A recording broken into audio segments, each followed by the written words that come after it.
ગાંધીજી જ્યાં સુધી તસવીરમાં હતા ત્યાં સુધી તેનો ફાયદો પણ નહોતો. ગાંધીજી જ્યાં સુધી તસવીરમાં હતા ત્યાં સુધી તેનું નુકસાન પણ નહોતું.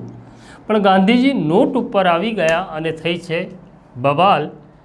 નોટ ઉપર આવેલા ગાંધી તમને ફાયદો પણ કરાવે, નોટ ઉપર આવેલા ગાંધી તમને નુકસાન પણ કરાવે. બસ ગુજરાતમાં ગાંધી માત્ર નોટ પૂરતો સીમિત રહી ગયો. પણ ઘટના કંઈક જુદી છે. ઘટના એવી છે કે ગુજરાત, રાજસ્થાન, મહારાષ્ટ્ર સહિત આખા દેશની અંદર કેટલાક લોકોને થયું આપણે માલેતુજાર થવું છે અને માલેતુજાર થવા માટે તેઓ મેદાનમાં આવ્યા. કારણ કે કોઈકે તેમને લાલચ આપી હતી કે એક વર્ષમાં નહીં માત્ર 8 મહિનામાં તમારી રકમ બમણી થઈ જશે. ઘટના એવી છે, એક SD પે નામની સ્કીમ બજારમાં આવે છે, મોબાઈલમાં એપ્લિકેશન આવે છે.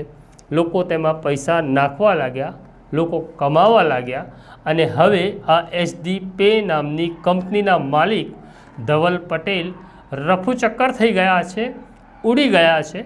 એક અંદાજ પ્રમાણે 1500થી 2000 કરોડ રૂપિયા લઈ આ માણસ ગાયબ થઈ ગયો છે. શું હતો મામલો? કોણ છે આ માણસ? કેવી રીતના આ કૌભાંડ આચરવામાં આવ્યું? કેમ લોકો ફસાયા? કેમ લોકો દુઃખી? બધી જ વાત વિગતે કરીશ. વૈષ્ણવજન તો તેને કહીએ જે પીડ પરાઈ જાનાને રે. નમસ્કાર, નવજીવન ન્યૂઝમાં તમારું સ્વાગત છે અને હું છું તમારો પ્રશાંત દયાળ. વાત કરવી છે ગાંધી છાપ નોટની. ગાંધી આપણને ગમે કે ન ગમે પણ નોટ ઉપરનો ગાંધી તો બધાને જ પ્રિય છે. અને ગાંધી પ્રિય હોય તો પછી કેટલાક નસીબથી કમાય છે, કેટલાક મહેનતથી કમાય છે અને કેટલાક કળા કરી જાય છે અને એમની કળા અનેકોને બેહાલ કરી જાય છે. થોડા વર્ષોથી ગુજરાતની અંદર એક કંપની અસ્તિત્વમાં આવી જેનું નામ હતું SD પે. SD પે નામની કંપનીએ પોતાની એપ પણ બનાવી અને કહ્યું કે આમાં રોકાણ કરો, તમને વર્ષમાં 100થી 120% વ્યાજ મળશે. આમ તો સૌથી પહેલાં આશ્ચર્ય થવું જોઈએ કે જ્યારે બેન્કો આપણને 6થી 8% વ્યાજ આપે છે ત્યારે કોઈ કંપની આપણને વર્ષનું 100થી 120% વ્યાજ કેવી રીતના આપે. પરંતુ શરૂઆતમાં લોકો જોડાયા અને ખરેખર તેમને 100થી 120% વ્યાજ મળ્યું. એટલે મેં લાખ રૂપિયા એમાં રોક્યા. મને 8 મહિનામાં 2 લાખ રૂપિયા પરત મળ્યા. મેં તમને કહ્યું, મેં બીજાને કહ્યું, મેં ત્રીજાને કહ્યું અને પછી મારા જેવા લોભિયાની કતારો વધતી ગઈ અને પછી મારા જેવા લોભિયાઓએ કોઈએ લાખ, કોઈએ 10 લાખ, કોઈએ કરોડ, કોઈએ 2 કરોડ નાખ્યા. કેવી રીતના ચાલ્યું આ નેટવર્ક? તો SD પે નામની આ કંપની છે જેના માલિક છે ધવલ પટેલ. ધવલ પટેલ ગાંધીનગરના કુડાસણ પાસેના રહેવાસી છે, મૂળ મહેસાણાના વતની છે. એણે શરૂ કરેલી આ કંપની. આ એપ તમારે ડાઉનલોડ કરવાની, તેમાં તમારું KYC કરવાનું, આધાર કાર્ડ, પાન કાર્ડ નાખવાનું અને પછી તમે તેના મેમ્બર બનો. આ એપને કારણે લોકો એવું માનતા હતા કે આ જેન્યુન ઘટના છે અને મોટાભાગના લોકો આમાં કાળું નાણું રોકતા હતા. એટલે કે મારે પાસે 50 લાખ રૂપિયા છે, હું ધવલ પટેલને 50 લાખ રૂપિયા રોકડા આપી આવું એટલે મારી એપમાં, મારા વોલેટમાં, મારા ખાતામાં 50 લાખ રૂપિયા જમા બતાડે. હવે શું સ્કીમ હતી? સ્કીમ એવી હતી કે SD પેનો હું સભ્ય થઉં, એમાં રોકાણ કરું, 1 લાખ રૂપિયાનું રોકાણ કરું એટલે મને રોજનું 300 રૂપિયા વ્યાજ મળે. આમ રોજનું 300 રૂપિયા એટલે 1 લાખના મહિને 9000 રૂપિયા વ્યાજ મળે. આટલું તો ભારતની નહીં, વિશ્વની પણ કોઈ બેંક આટલું વ્યાજ ન ચૂકવી શકે એટલું આ ધવલ પટેલ વ્યાજ ચૂકવતો. વાત આગળ ચાલે. પછી જો હું કોઈ બીજાને મેમ્બર બનાવું તો બીજાને તો લાખ સામે 300 રૂપિયા રોજના મળે, પણ મને એ 300ની સાથે નવો કસ્ટમર એટલે કે દેશી ભાષામાં કહીએ તો નવો બકરો લાવવા પેટે રોજના 75 રૂપિયા મળે. એટલે કે 375 રૂપિયા લાખ રૂપિયા સામે રોજનું વ્યાજ મળે.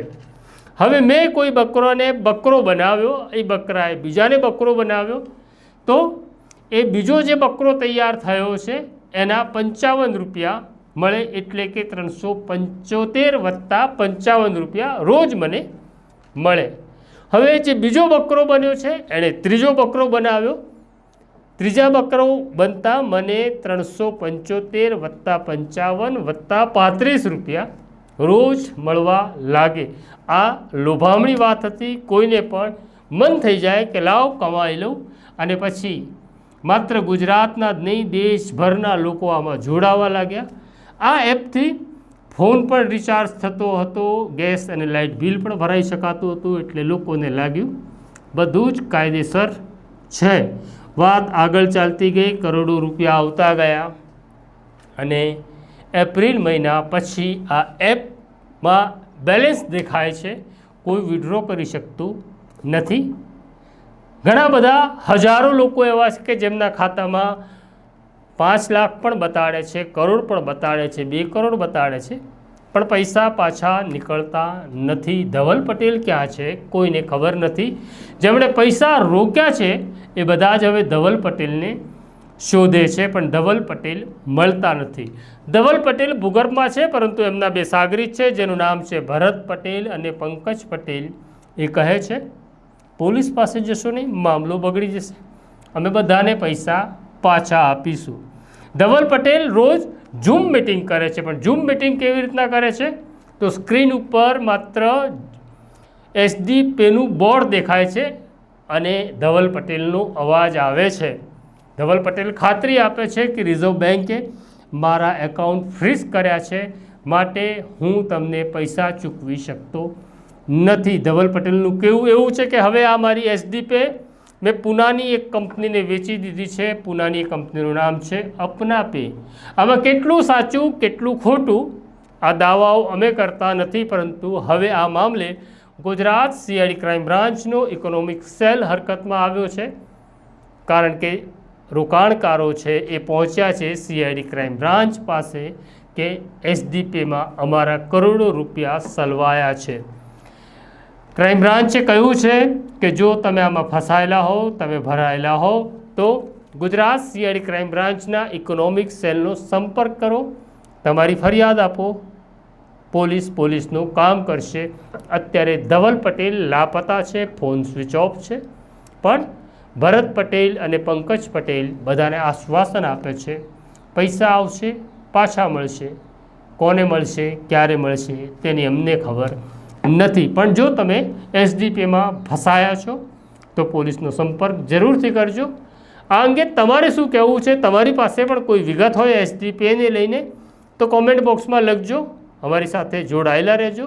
અમારું બેલ આઇકોન દબાવજો. અમારી સ્ટોરીને શેર અને લાઈક કરજો. અત્યારે મને મારા સાથી સોનુસિંહ સોલંકીને રજા આપો. નમસ્કાર.